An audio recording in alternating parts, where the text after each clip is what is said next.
તારીખ 6/2/2018 રોજ મહંત સ્વામી મહારાજ મેલબર્નમાં બિરાજમાન હોય છે. ગઈકાલે રાત્રે સ્વામી શ્રી સિંગાપોરથી અહીં પધાર્યા હતા. આટલી લાંબી મુસાફરી એટલે કે 7 કલાક ને 5 મિનિટની મુસાફરીમાં તેમણે કુલ 3855 માઇલ અંતર કાપ્યું હતું. એટલે જેટલેગ અને રાત્રે મોડા સૂતા, તેથી સ્વાભાવિક રીતે થોડા મોડા ઉઠ્યા. નિત્યક્રમથી પરવારીને 8:25 વાગે રૂમમાં પૂજા કરવા વિરાજ્યા. પૂજા પૂરી થઈ ને તરત જ અલ્પાહારનો થાળ ગોઠવાયો, પણ તરત જ સ્વામીશ્રી કહે, આરતી બાકી છે. આટલા થાક અને પીડા પછી બધાના ધ્યાનમાંથી આ વાત ચૂકાઈ ગઈ હતી, પણ સ્વામીશ્રી તો કંઈ ભૂલે. આરતી કર્યા બાદ જ અલ્પાહાર ગ્રહણ કરવા માટે બિરાજ્યા. બીજો એક પ્રસંગ છે. તારીખ 22/3/2018 ગોલ્ડ કોસ્ટ. આજે પ્રશાંત મહાસાગરમાં ગુરુવરી પ્રમુખ સ્વામી મહારાજના અસ્થિ પુષ્પોનું વિસર્જન હતું. સ્વામીશ્રી સ્નાન કરવા પધાર્યા. પરત આવ્યા અને ઘડિયાળ સામું જોયું તો 9:30 વાગ્યા હતા. સંતોની વિનંતી હતી કે સ્વામી આજે ખૂબ ભીડો વેઠ્યો છે, ઠંડી ગરમી અને વરસાદ પણ નડ્યા છે, તો થોડા વહેલા આરામમાં પધારો તો સારું.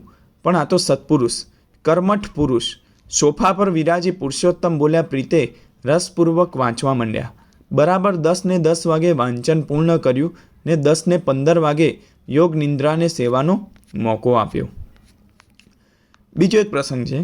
તારીખ 6/11/2016 રોજ મહંત સ્વામી મહારાજ રાજકોટમાં બિરાજમાન હતા. સભામાં આશીર્વાદ આપતા સ્વામીશ્રી કહે, વિદ્યાર્થી ભણે છે કારણ કે આગળ ડિગ્રી પ્રાપ્ત થવાની છે એ દેખાય છે. સત્સંગ શિક્ષણ પરીક્ષામાં આવું કાંઈ દેખાતું નથી, કોઈ ઉપયોગિતા દેખાતી નથી, માટે કરતા નથી. પણ યોગી બાપાનો આમાં રાજીપો છે. ભગવાનના રાજીપાનું તાન હશે તો જ આ થશે. બીજો એક પ્રસંગ છે. તારીખ 16/12/2018 રાજકોટ. બપોરે ભોજન બાદ સંતોએ સમૈયા દરમિયાન થયેલ વિશેષ અનુભવની વાત કરતાં કહ્યું કે આપણી આ હોટલની બહાર 4 ગનમેન મૂકેલા છે.